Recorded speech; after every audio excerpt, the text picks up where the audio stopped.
కొరింథీయులకు రాసిన మొదటి పత్రిక 2వ అధ్యాయం 14వ వచనం నుంచి 3వ అధ్యాయం 3వ వచనం వరకు చదువుకుందాం. ప్రకృతి సంబంధి అయిన మనుష్యుడు దేవుని ఆత్మ విషయములను అంగీకరింపడు. అవి అతనికి వెర్రితనముగా ఉన్నవి. అవి ఆత్మానుభవము చేతనే వివేచింపదగును గనుక అతడు వాటిని గ్రహింపజాలడు. ఆత్మ సంబంధి అయిన వాడు అన్నిటినీ వివేచించును గాని అతడెవని చేతనైనను వివేచింపబడడు. ప్రభువు మనస్సును ఎరిగి ఆయనకు బోధింపగలవాడెవడు? మనమైతే క్రీస్తు మనస్సు కలిగిన వారం. సహోదరులారా, ఆత్మ సంబంధులైన మనుష్యులతో మాట్లాడినట్లు నేను మీతో మాట్లాడలేకపోతిని. శరీర సంబంధులైన మనుష్యులే అనియు క్రీస్తునందు పసిబిడ్డలే అనియు మీతో మాట్లాడవలసి వచ్చింది. అప్పటిలో మీకు బలము చాలకపోయినందున పాలతోనే మిమ్మల్ని పెంచుతిని కానీ అన్నముతో మిమ్మల్ని పెంచలేదు. మీరింకనూ శరీర సంబంధులై ఉండుట వలన ఇప్పుడును మీరు బలహీనులై ఉన్నారు కారా? మీలో అసూయయు కలహమును ఉండగా మీరు శరీర సంబంధులై మనుష్య రీతిగా నడుచుకుని వారు కారా? ప్రార్థన చేసుకుందాం. ప్రేమ కలిగిన మా పరలోకపు తండ్రి, మీ ఘనమైన అతి పరిశుద్ధమైన నామానికి వందనాలు స్తోత్రాలు తెలియజేస్తూ ఉన్నాం. ప్రభువా, ఉదయకాల సమయంలో మీ సన్నిధికి చేరి మిమ్మల్ని స్తుతించి మిమ్మల్ని ఆరాధించడానికి దయచేసిన అవకాశాన్ని బట్టి మీకు స్తోత్రాలు. ఈ సమయంలో ప్రభువా, మమ్మల్ని మేము పరిశీలించుకొని మీ బలలో చేయి వేయడానికి దయచేసిన మరొక గొప్ప అవకాశాన్ని బట్టి మీకు స్తోత్రాలు వందనాలు తెలియజేస్తూ ఉన్నాం. ప్రభువా నాయన, ఈ సమయంలో మాతో మాట్లాడమని, విని గ్రహించి లోబడ్డానికి సహాయం దయచేయమని, మనుషుల మాటల వల్ల మాకేమీ ఉపయోగం లేదని నమ్మి ఒప్పుకుంటూ ప్రభువా మీరే మాతో మాట్లాడమని, ప్రభువా ప్రతి అంధకార శక్తిని ఆటంకాన్ని దూరపరచమని ప్రభువా నాయన మిమ్మల్ని స్తుతిస్తూ ఘనత మహిమ ప్రభావాలు మీకే ఆరోపిస్తూ యేసు ప్రభువారి అతి పరిశుద్ధమైన నామంలో ప్రార్థన అడిగి వేడుకొంచున్నాం తండ్రి, ఆమేన్. డిఎల్ మూడీ గారిని ఒకసారి ఒక ఆయన ఎప్పుడు ఎందుకు మారు మనసు గురించే చెప్తారు మీరు వాక్యం అని అడిగాడంట. డిఎల్ మూడీ గారు అంటే బాగా పెద్ద ప్రసంగం చేసే ఆయన. పాత రోజుల్లో అమెరికా దేశంలో, ఇంగ్లాండ్ దేశంలో దేవుని పరిచయం చేసినటువంటి మా భక్తుడు ఆయన. ఆయన పేరు మీద ఇప్పుడు బైబిల్ కాలేజెస్ అవి ఉన్నాయి. అయితే డిఎల్ మూడీ గారికి అలాగ అడిగితే ఆయన అడిగాడట, ఇంతకు మీరు మారు మనసు పొందారంటే లేదని చెప్పాడు. మరి అందుకే పదే పదే చెప్తున్నాను, ఇంకా నువ్వు మారు మనసు పొందలేదు కాబట్టి మళ్ళీ పదే పదే దేవుడు అదే వాక్యం మాట్లాడుతున్నాను అన్నాడు. చాలాసార్లు చాలామంది భక్తులు ఇటువంటి ఫేస్ చేసి ఉంటారు. ఒకసారి ఒక ఆయన్ని అలాగే అడిగారంట, ఎప్పుడు ఆ పాపం మీద విజయం గురించే చెప్తారు ఎందుకు, ఎక్కువ విక్టరీ ఓవర్ సిన్ గురించి చెప్తారు ఎందుకు అని అంటే, మనకు విక్టరీ ఓవర్ సిన్ లేదు, పాపం మీద జయం దొరకట్లేదు. అందుకనే పాపం మీద జయం పొందండి అని పదే పదే చెప్తున్నానని చెప్పాను. సో చాలా వాక్యాలు మనం దేవుని వాక్యాలు వినేటప్పుడు ఇంతకుముందు విన్నదే కదా అనిపించవచ్చు. కానీ మనం పరిశీలించుకోవాలి, హృదయంలో పరిశీలించుకొని దేవుడు ఎందుకు పదే పదే మాట్లాడుతున్నాడు అనుకోవాలి. ఎప్పుడు ఇదే మాట్లాడుతున్నాడు ఏంటి అనుకోకూడదు. చూడండి, అంటే కొన్ని విషయాలు మనకు అర్థం కావు. పౌలు భక్తుడు ఏం చెప్తున్నాడంటే ఇక్కడ కొరింథీ సంఘానికి, ఇంకా మీతో అలా చిన్నపిల్లలతో మాట్లాడినట్లే మాట్లాడాల్సి వస్తుంది. మంచి వాక్యం చెప్పాలంటే కుదరట్లేదు. ఎందుకంటే మీరు ఇంకా పసిపిల్లల్లాగే ఉన్నారు, ఎదగట్లేదు. ఎదిగితే నేను చెప్పొచ్చు, మీరు ఇంకా చిన్నపిల్లలతో మాట్లాడినట్లే మాట్లాడాల్సి వస్తుంది. ఇక్కడ ఈ భాగంలో మనం చూసుకుంటే ప్రజల్ని, లేకపోతే లోకంలో ఉన్న మనుషుల్ని 3 రకాలుగా చూశాడు పౌలు భక్తుడు. 3 రకాలుగా పరిశుద్ధాత్మ దేవుడు చూస్తున్నాడు. ఏంటి 3 రకాలు చూడండి. 2వ అధ్యాయంలో 14వ వచనాలు చూస్తే, ప్రకృతి సంబంధమైన మనుషుడు అంటే న్యాచురల్ మ్యాన్, సహజంగా మనిషి. అతన్ని ప్రకృతి సంబంధమైన దేవుని ఆత్మ విషయాల్ని అంగీకరించడం. దేవుని ఆత్మ సంబంధమైన విషయాలు ఆ ప్రకృతి సంబంధమైన మనుషులకి ఎలాగుంటాయంటే వెర్రితనంగా ఉంటాయి. ఆత్మానుభవము చేతనే వివేచింపదగును గనుక అతడు వాటిని గ్రహింపజాలడు. గ్రహించుకోలేడు. దేవుని విషయాలు చెప్పామనుకోండి, గ్రహించుకోలేడు. ఎందుకంటే న్యాచురల్గానే ఉండిపోయాడు. దేవుణ్ణి అంగీకరించలేదు. పరిశుద్ధాత్మ దేవుడు మాట్లాడినప్పుడు లోబడలేదు. అందువలన ఈ మాటలన్నీ వెరితనంగా ఉన్నాయి. చాలామంది లోకస్తులు చూడండి, దేవునికి సంబంధించిన మాటలు, యేసు ప్రభు వారికి సంబంధించిన మాటలు, బైబిల్ మాటలు చెప్పామనుకోండి, నవ్వేసి వెళ్ళిపోతారు. ఎర్రోళ్ళు చెర్రా అనుకుంటారు. మనల్ని చూస్తే, క్రైస్తవులను చూస్తే, క్రైస్తవ మాటలను చూస్తే, బైబిల్ గ్రంథంలో ఉన్న సత్యాలను చెప్తుంటే వెర్రోళ్ళు అనుకుంటారు. సహజ సిద్ధమైన మనుషులు అలాగుంటారు. ఇంకా ముందుకెళ్ళి చూద్దాం. చూడండి, అవి ఆత్మానుభవము చేత వివేచింపదగును కనుక అతడు వాటిని గ్రహింపజాలడు.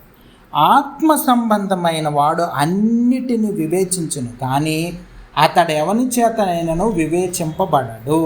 అంటే ఆత్మ సంబంధమైన మనుషులు వేరే వాళ్ళ చేత, వేరే వాళ్ళు ఎలాగుండాలి అని అంటే అతనికి తెలుసు. పరిశుద్ధాత్మ దేవుడు బైబిల్ ఎట్లా చెప్తుంది, మీరు వచ్చి సలహాలు ఇవ్వాల్సిన పని లేదు. అంటే లోక సంబంధులు రకరకాల సలహాలు ఇచ్చి మనల్ని దేవుడి నుంచి దూరం చేయడానికి ప్రయత్నం చేస్తారు. మంచి చేస్తున్నాం అనుకుంటారు. వాళ్ళు ఏం చేస్తారంటే సలహాలు ఇచ్చి మంచి చేస్తున్నాం అనుకుంటారు, కానీ మంచి కాదు. మనం దేవుడి నుంచి దూరం చేయడానికి చేస్తారు. అంటే అటువంటి వివేచన ఆలోచనలు ఇవ్వడానికి అర్హులు ఎవరు? లోక సంబంధమైన వాళ్ళు.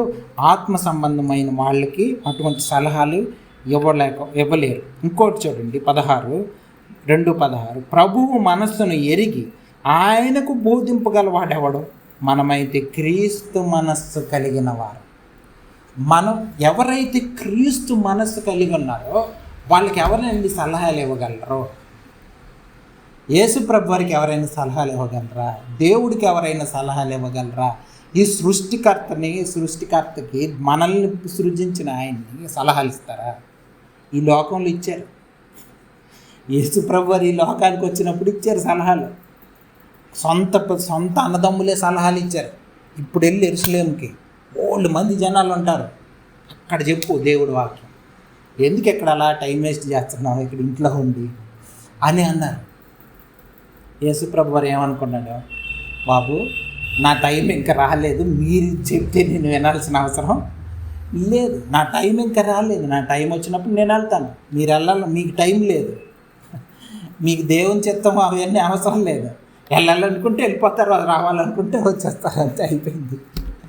కానీ దేవుని చిత్తంలో ఉన్నవాళ్ళు దేవుడు చెప్పినప్పుడే వెళ్తారు, దేవుడు చెప్పినప్పుడే వాక్యం చెప్తారు. మనము క్రీస్తు మనస్సు కలిగిన వాళ్ళు అని చెప్తున్నాం. ఎవరైతే యేసు ప్రభు వారిని నమ్ముకున్నారో, విశ్వాసులుగా ఉంటున్నారో, దేవుని మీద ఆధారపడుతున్నారో వాళ్ళు క్రీస్తు మనస్సు కలిగిన వాళ్ళు. అయినా సరే లోకం సలహాలు ఇస్తానే ఉంటారు. కానీ మనము దేవుని మీద ఆధారపడాలి. ఇంకా చూడండి, 3వ అధ్యాయం 1వ వచనం, సహోదరులారా, ఆత్మ సంబంధులైన మనుష్యులతో మాట్లాడినట్లు నేను మీతో మాట్లాడలేకపోతిని. శరీర సంబంధులైన మనుష్యులే అనియు క్రీస్తునందు పసిబిడ్డలే అనియు మీతో మాట్లాడవలసి వచ్చిన. ఇక్కడ వేరే వాళ్ళు ఉన్నారు. వీళ్ళని ఏమంటారంటే కార్నల్ క్రిస్టియన్స్ అంటారు. శరీర సంబంధులు క్రిస్టియన్సే, దేవుణ్ణి ఒకప్పుడు అంగీకరించిన వాళ్ళే, కానీ దేవుని చిత్తం లేకపోతే ఇవన్నీ ఏమి అనవసరం. నమ్ముకుంటారు, చర్చిలకు వెళ్తారు, పాటలు పాడతారు, అన్నీ చేస్తారు, కానీ దేవునిలో సంపూర్ణంగా ఉండరు. వీళ్ళని కార్నల్ క్రిస్టియన్స్ అంటారు. పండగలు చేస్తారు, సమాధుల దగ్గరికి వెళ్తారు, క్రిస్మస్ పండుగల్లో క్యారల్స్లో అరుస్తారు, ముందు రోజు ఉపవాసం ఉంటారు, 2 రోజుల తర్వాత బాగా తిని తాగి ఆనందిస్తారు. అంటే వీళ్ళు కార్నల్ క్రిస్టియన్స్, శరీర సంబంధం, దేవునితో సంబంధం లేదు, నమ్ముకున్నామనే అంటారు, క్రిస్టియన్స్ అనే అంటారు. సంబంధాలకు వెళ్ళినప్పుడు బాబు నీ జీతం ఎంత అని అడుగుతారు, మీరు ఏ క్యాస్ట్ అని అడుగుతారు, లేకపోతే మీరు ఏ కులానికి చెందిన వాళ్ళు, జీతం ఎంత, ఆస్తులు ఏమన్నాయి, ఇవన్నీ అడుగుతారు. అంటే ఏంటి? Carnal Christians. సంబంధంకి వెళ్ళినప్పుడు మన వాళ్ళేనా అని పక్కన వాళ్ళని అడుగుతుంటారు. దేవుని చిత్తమా, దేవుడు చూపించిన అమ్మాయా, లేదా దేవుడు చూపించిన అబ్బాయా, ఇవన్నీ అనవసరం. వీళ్ళని కార్నల్ క్రిస్టియన్స్ అంటారు. సో ఇక్కడ మనం న్యాచురల్ పీపుల్ని చూసాం, సహజ ప్రకృతి సంబంధమైన మనిషిని చూసాం, అలాగే ఈ అలాగే ఒక నిజమైన ఆత్మ సంబంధమైన వాళ్ళని చూసాం, శరీర సంబంధమైన మనిషిని చూసాం. సో శరీర సంబంధమైన మనిషి, సహజ సంబంధమైన మనిషికి యేసు ప్రభు వారితో సంబంధమే లేదు. యేసు ప్రభు వారితో సంబంధం లేదు వీళ్ళతో. ఇన్ఫ్యాక్ట్ యేసు ప్రభు వారిని సిలువ వేసింది ఎవరో తెలుసా? ఇటువంటి వేషధారులే. మేము భక్తులమి, లేకపోతే దేవునిలో ఉన్నాము అని కార్నల్ క్రిస్టియన్స్ అని ఎవరినైతే మనం అంటున్నామో అటువంటి వాళ్ళే యేసు ప్రభు వారి లోకానికి వస్తే ఆయన్ని సిలువేసి, ఆయన్ని సిలువేయండి అని అరిసిన వాళ్ళు రోమా ప్రజలు కాదు, లేకపోతే అన్యులు కాదు, పొలిటికల్ లీడర్స్ కాదు, వీళ్ళే పొలిటికల్ లీడర్స్గా అయిపోయారు. శరీర సంబంధులే, అటువంటి వేషధారులే, క్రైస్తవులని అనుకునే వాళ్ళే యేసు ప్రభు వారిని సిలువేశారు. యూదులు, పరిసయ్యులు, శాస్త్రులు అంటే వాళ్ళే. ఇప్పుడు మనకి ఈ కార్నల్ క్రిస్టియన్స్కి సాదృశ్యంగా ఉన్నారు అటువంటి వాళ్ళు. చూడండి, తెస్సలోనికీయులకు రాసిన మొదటి పత్రిక 5వ అధ్యాయం 23వ వచనం చదువుతున్నాను. చూడండి, తెస్సలోనికీయులకు రాసిన మొదటి పత్రిక 5వ అధ్యాయం 23వ వచనం.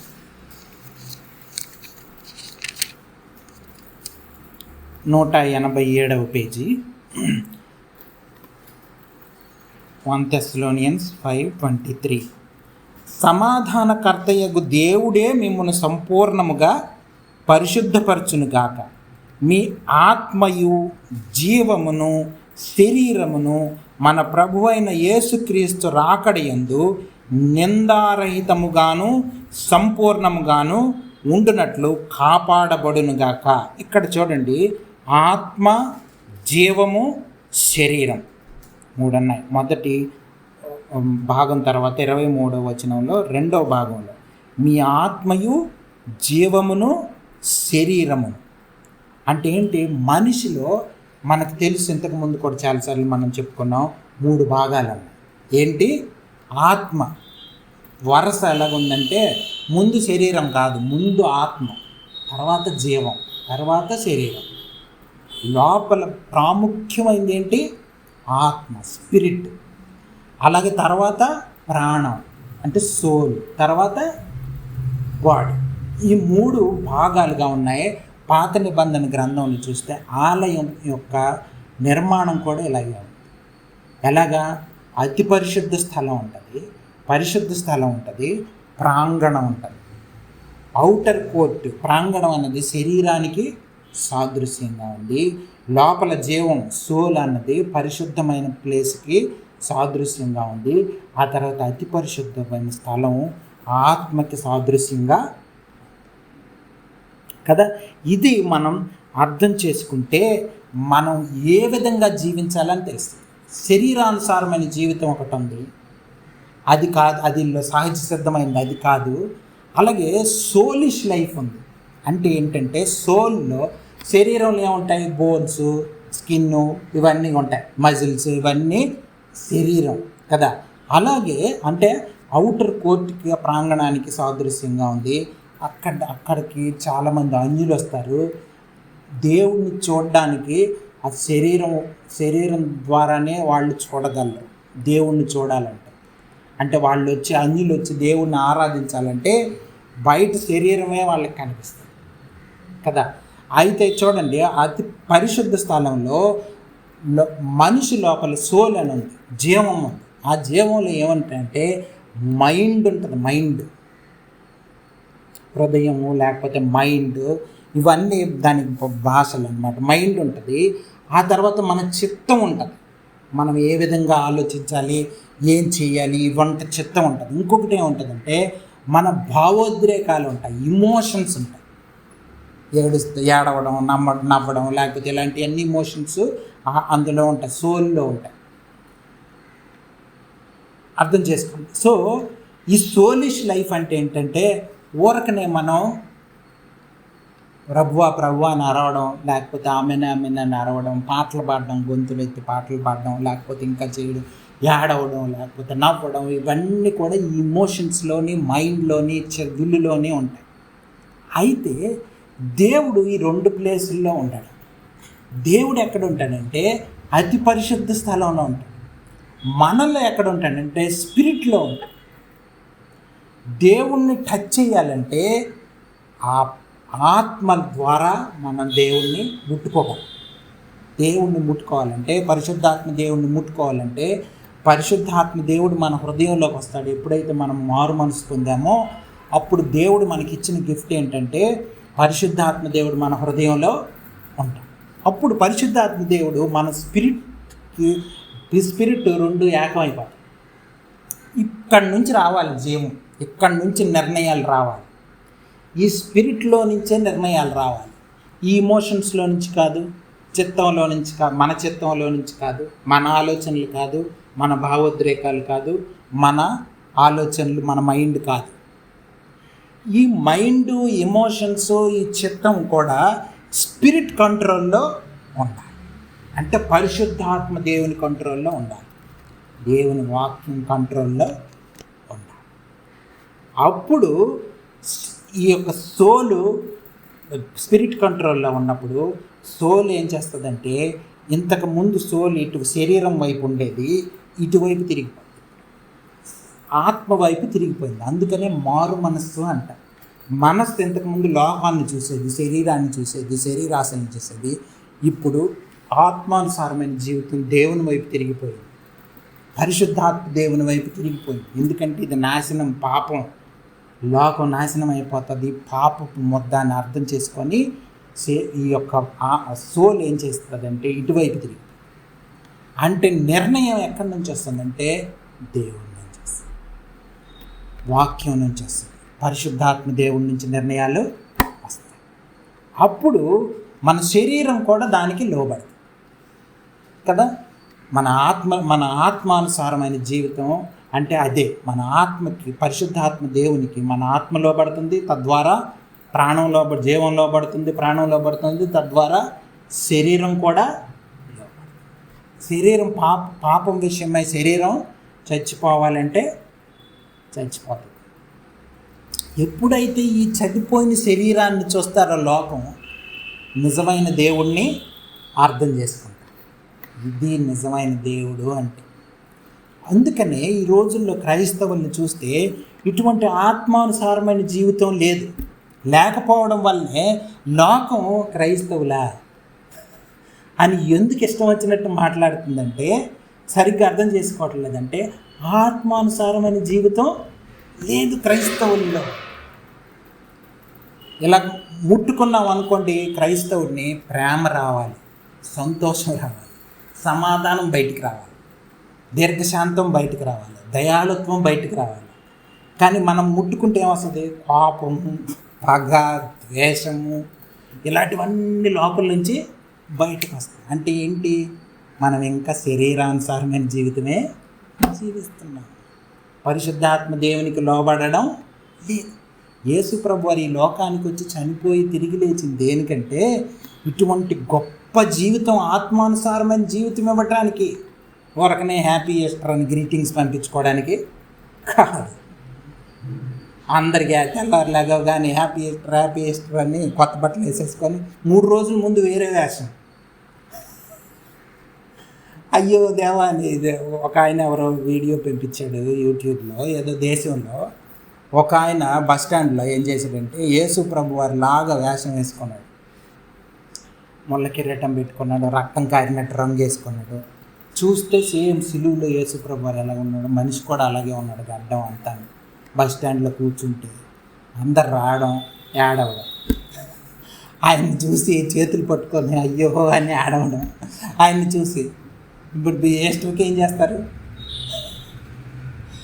చూడండి. అది భావోద్రేకాల్లో లేదు క్రైస్తవ జీవితం అనేది. మన చిత్తంలో, రీజనింగ్లో, లేకపోతే వీటిల్లో లేదు, ఆత్మలో ఉంది. దేవుని జీవితం అనేది పరిశుద్ధాత్మ దేవునితో ఏకీభవించడంలో ఉంది. అందుకనే చాలామంది ఆడవాళ్ళు చూడండి తప్పుడు బోధకులకి అట్రాక్ట్ అయిపోవడానికి గల కారణం ఏంటో తెలుసా? అక్కడ ఏడిపించేస్తారు, లేకపోతే బాగా నవ్వించేస్తారు, ఇమోషన్స్తో ఆడుకుంటారు. అమ్మ బాగా ఏడ్చామనుకోండి కొంచెం రిలాక్స్డ్గా ఉంటుంది కదా. బాగా అలసిపోయామనుకోండి, బ్యాడ్మింటన్ ఆడి, క్రికెట్ ఆడి, ఏదో ఆడి రిలాక్స్డ్ ఫీలింగ్ వస్తుంది కదా. సేమ్ అలాగే ఏడ్చినా, బాగా ఎక్కువ నవ్వినా మనకి ఒక ప్రశాంతంగా ఉన్నట్లు అనిపిస్తుంది. కానీ అది నిజం కాదు, మోసం. అది నిజమైన జీవితం ఆత్మలో ఉంది, పరిశుద్ధాత్మ దేవునికి ఏకీభవించడంలో ఉంది, ఈ వాక్యానికి ఏకీభవించడంలో ఉంది, దేవుని చిత్తం చేయడంలో ఉంది. యేసుప్రభు వారు సిలువుకి వెళ్ళేటప్పుడు ఏడ్చారండి. ముందు బాగా కన్నీరుతో ప్రార్థన చేసుకున్నాడు గెత్సేమనే తోటలో. కానీ ఆ తర్వాత ఏమీ కాదు. అది ఆ గెత్సేమనే తోటలో స్ట్రగుల్ ఎందుకంటే ఆ కొన్ని గంటలు కూడా దేవునికి దూరంగా ఉండడం యేసుప్రభు వారికి ఇష్టం లేక, శ్రమల గురించి ఆడవట్లేదు ఆయన. ఆ కొన్ని గంటలు నేను దేవునికి దూరంగా ఉండాలి, ఈ పాపం అంతా నా మీద పడిపోతే దేవుడు నాకు దూరం అయిపోతాడే అన్నది. ఒకవేళ నీ చిత్తమైతే గిన్నె తొలగించని ప్రార్థన చేసింది దానికోసం. ఇది మనం నిజమైన క్రైస్తవ జీవితాన్ని మనం అర్థం చేసుకుంటే చూడండి, హెబ్రీలకు రాసిన పత్రికలో ఒక మాట చెప్తాను. పాత నిబంధన కాలంలో ఆ టెంపుల్ ఎలాగ ఉండేదంటే 10వ అధ్యాయం హెబ్రీలకు రాసిన పత్రిక 20వ వచనం, 20వ వచనం, 19-20 కలిసి ఉన్నాయి. పాత నిబంధన కాలంలో చూడండి టెంపుల్ ఎలాగ ఉండేదంటే ఆలయం పరిశుద్ధ స్థలానికి అతి పరిశుద్ధ స్థలానికి మధ్యలో ఒక వెయిల్ ఉండేది, ఒక మధ్య తెరలాగా ఉంది.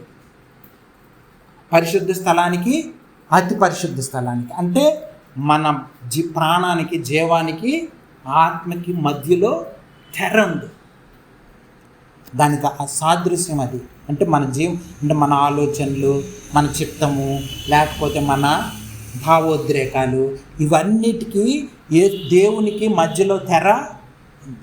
యేసు ప్రభువారు చనిపోయినప్పుడు ఆ తెర చినిగిపోయింది.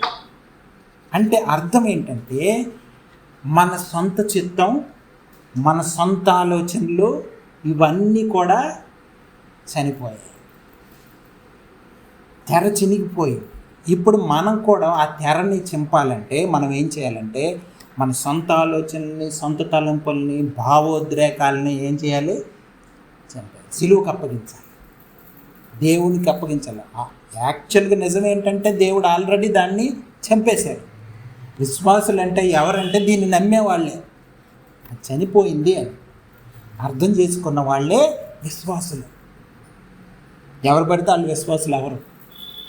ఎవరైతే ఈ తెర చినిగిపోయింది, నేను చనిపోయాను, నా సొంత ఆలోచనలకి, సొంత తలంపులకి, నా శరీరము, నా ప్రాణము అంతా కూడా పాప తలంపులన్నీ సిలువలో చనిపోయాయి అని అర్థం చేసుకుంటున్నారో, అర్థం చేసుకొని ఇక మీదట వాళ్ళ సొంత ఆలోచనలు కాకుండా, సొంత తలంపులు కాకుండా దేవుని దగ్గర ప్రార్థన చేసుకొని, నాయన నువ్వేం చేయమంటే అది నేను చేస్తాను అనుకుంటేనే క్రైస్తవ జీవితం దొరుకుతుంది. లేకపోతే నిజమైన క్రైస్తవ జీవితం దొరకదు. ఇప్పుడు చదువుతున్నాను చూడండి, 10వ అధ్యాయం హెబ్రీలకు రాసిన పత్రిక 20వ వచనం, 19-20 కలిసి ఉన్నాయి తెలుగులో.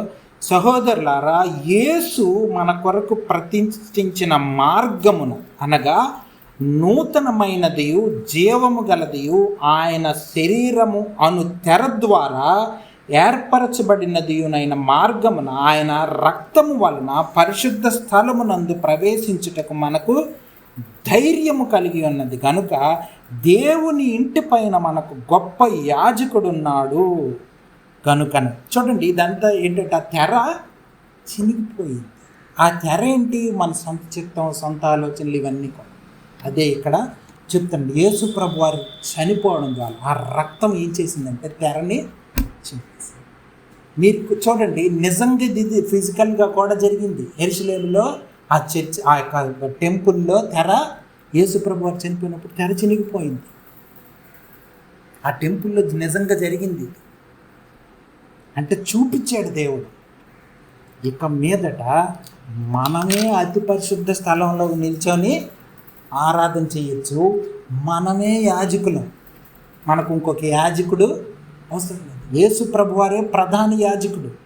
మనం ఎప్పుడైతే ఏకీభవిస్తున్నామో యేసు ప్రభు వారి మరణ పునరుద్ధానాలతో, మనమే అతి పరిశుద్ధ స్థలంలోకి వెళ్ళిపోయి ఆరాధన చేస్తాం. పరిశుద్ధాత్మ దేవుడు మనలో ఉన్నాడు కాబట్టి పరిశుద్ధాత్మ దేవుడు మన ద్వారా ఆరాధన చేస్తాం. ఎంత అద్భుతమైనటువంటి క్రైస్తవ జీవితమో చూడండి, అర్థం చేసుకోండి. చూడండి, మత్తయి సువార్త 7వ అధ్యాయం కొన్ని వచనాలు చదువుతాం. మత్తయి సువార్త 7వ అధ్యాయం 24వ వచనం.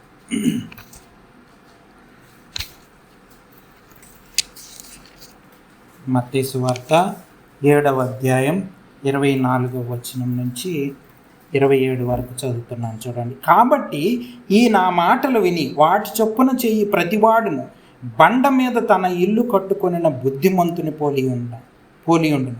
వాన కురిసెను, వరదలు వచ్చెను, గాలి విసిరి ఆ ఇంటి మీద కొట్టెను, కానీ దాని పునాది బండ మీద వేయబడిను గనుక అది పడలేదు. మరియు ఈ నా మాటలు విని వాటి చొప్పున చేయని ప్రతివాడును ఇసుక మీద తన ఇల్లు కట్టుకొనిన బుద్ధిహీనుని పోలి ఉండును. చూడండి, మనం మామూలుగా ఏమనుకుంటామంటే బండ మీద ఇల్లు, ఇసుక మీద ఇల్లు అంటే పక్కన ఒక 2 ఇల్లులు ఊహించుకొని ఒకటేమో బండ మీద ఉంది, ఒకటేమో ఇసుక మీద ఉంది అనుకుంటాం. కానీ అది కాదు. ఇక్కడ చెప్తుంది ఏంటి తెలుసా? పునాది సరిగ్గా లేని ఇల్లు, పునాది సరిగ్గా ఉన్న ఇల్లు గురించి చెప్తాం. అంటే ఏంటి? పునాది లైట్ వేసి ఇసుక మీద కట్టేశాడు ఒక ఇల్లు. ఒక అతను డీప్గా తవ్వాడు, డగ్ చేశాడు బాగా. ఒక అతను ఇల్లు పూర్తి అయిపోయింది. ఈలోపు ఇతను పునాది తవ్వేలోపు ఇల్లు పూర్తి అయిపోయింది. అబ్బాయి ఎంత బాగా కట్టేశాడని పైన అందరం చూసి అందరూ అనుకుంటున్నారు. ఈయన ఇంకా తవ్వుతున్నాడు. ఎప్పుడో పునాదులు తవ్వి ఇల్లు కట్టుకున్నాడు. ఒకటి అంతంగా ఉంది, ఒక ఇల్లు మామూలుగా ఉంది అనుకుందాం. తుఫాను వచ్చింది, ఈ అందమైన ఇల్లు కూలిపోయింది. అంటే ఏంటి? ఈ యొక్క లోపల ఉన్న చిత్తం, లోపల ఉన్నవన్నీ చంపేశాడు. పునాది అంటే లోపల ఉన్నవన్నీ సొంత ఆలోచనలు, సొంత తలంపులు, శరీరాశలు, నేత్రాశలు, జీవపడంబం మొత్తం సిలువుకి అప్పగించాడు. తవ్వి తీసేసాడు. అప్పుడు ఏ తుఫాన్ వచ్చినా కదలడం, మెదలడం, స్థిరంగా ఆత్మానుసారమైన జీవితం జీవిస్తుంది. ఇది క్రైస్తవ జీవితం అంటే. చిన్న శ్రమలు వచ్చాయనుకోండి, దేవుడు లేడండి. పాండమిక్ టైంలో అందరూ అలాగే కదా, దేవుడు ఉంటే ఎందుకండి ఎంతమంది చచ్చిపోతారు అన్నోళ్ళు కూడా ఉన్నారు. సో చాలా మనం గమనించుకోవాలి నిజమైన క్రైస్తవ జీవితం. యేసు ప్రభు వారు నికోదేముతో ఏం మాట్లాడాడు చెప్పండి? నికోదేముతో యేసు ప్రభు వారు దేని గురించి మాట్లాడారు? మారు మనసు గురించి మాట్లాడారు. సమరయ స్త్రీతో దేని గురించి మాట్లాడారు? ఆరాధన గురించి మాట్లాడారు. మనమైతే ఏం చేస్తాం? నికోదేముతో ఆరాధన గురించి మాట్లాడతాం. ఎందుకంటే అతను బిషప్, అతను ఆల్రెడీ పెద్ద పోస్ట్లో ఉన్నాడు చర్చిలో. మన భాషలో చెప్పాలంటే బిషప్తో ఏం మాట్లాడతాం? వర్షిప్ గురించి మాట్లాడతాం. సమరయ స్త్రీతో పాపాత్మురాలైన 5 సార్లు విడాకులు అయిపోయిన ఒక ఆమె ఉంది అనుకోండి. 5 సార్లు విడాకులు అయిపోయింది, ఇప్పుడేమో 6 ఆయనతో ఉంటుంది. ఆమెతో ఏం మాట్లాడతాం? అమ్మ దేవుడు నమ్ముకోమ్మ, మారు మనసు పొందమ్మా అని మాట్లాడు. కానీ దేవుడు ఆమెతో ఆరాధన గురించి, ఈయనతో మారు మనసు గురించి మాట్లాడాడు. బిషప్తో మారు అంటే అర్థం ఏంటంటే దేవుని ఆలోచనలు మనకి అర్థం కావు. మనిషి ఆలోచనలు ఎప్పుడు మినిస్ట్రీలో కానీ క్రైస్తవ జీవితంలో కానీ పెట్టకూడదు. దేవుడు ఏం చెప్తే అది చెయ్యాలి, అంతే మన పని. అర్థం చేసుకోండి, ఇది నిజమైన క్రైస్తవ జీవితం. Spiritual life, spiritual man, not selfish man. Spiritual man లాగా మనం జీవించాలి, సోలిష్ మ్యాన్ లాగా సోలిష్ లైఫ్ కాదు, స్పిరిచువల్ లైఫ్. ప్రార్థన చేసుకుందాం. ప్రేమ కలిగిన మా పరలోకపు తండ్రి, మీ ఘనమైన అతి పరిశుద్ధమైన నామానికి వందనాలు, స్తోత్రాలు. ఉదయకాల సమయంలో మీ పాద సన్నిధికి చేరి మిమ్మల్ని స్తుతించడానికి, అలాగే ఈ సమయంలో మమ్మల్ని మేము వాక్యపు వెలుగులో పరిశీలించుకొని బలలో చేయడానికి దయచేసిన అవకాశాన్ని బట్టి మాకు వందనాలు. ఈ ఆత్మానుసారమైన జీవితాన్ని జీవించడానికి తీర్మానించుకోవడానికి సహాయం దయచేయమని, అంధకార శక్తిని లయపరచమని, వాక్యం భద్రపరచమని యేసు ప్రభు వారి అతి పరిశుద్ధమైన నామంలో ప్రార్థన అడిగి వేడుకుంటున్నాం తండ్రి. ఆమేన్.